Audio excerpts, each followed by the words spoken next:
Hi, my name is Rachel Dress, and I was a Life Enrichment intern at Clark Lindsey during the spring semester of 2017.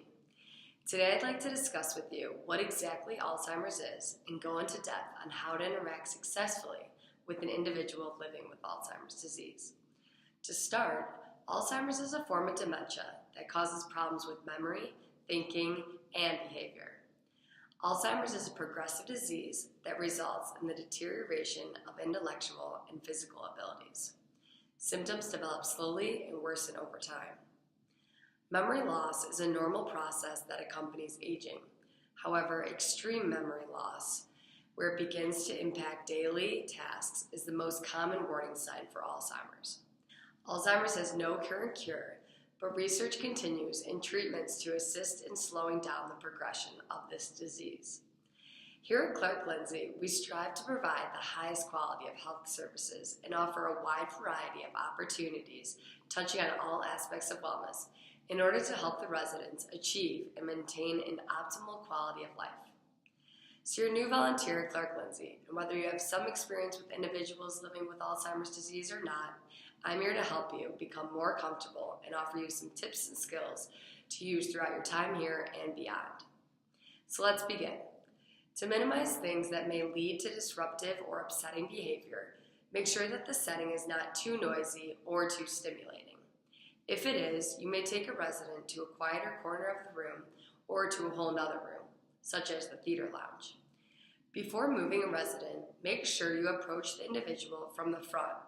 Bend down to their level, make eye contact, smile, and introduce yourself.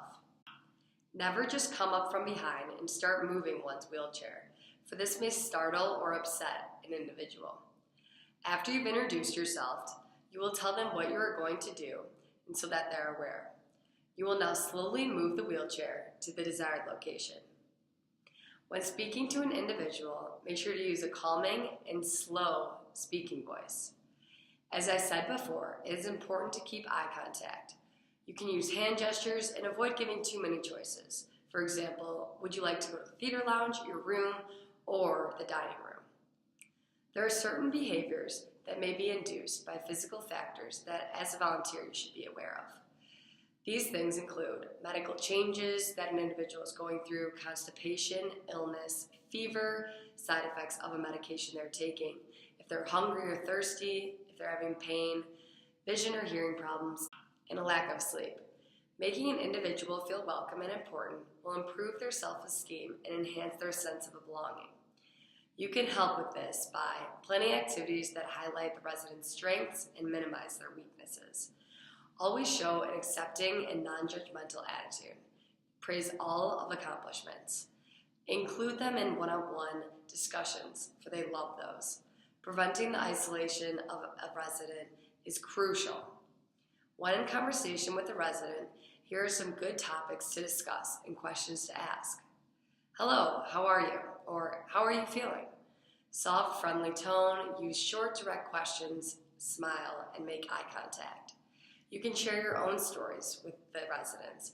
Talk about a memorable family vacation, a wedding, or a pet. You can ask them, do you like weddings? Did you have any pets when you were a child? You can look at photographs. Either you can grab some magazine or newspaper to prompt a conversation with the individual, or you can go in their room and look at photos on their wall.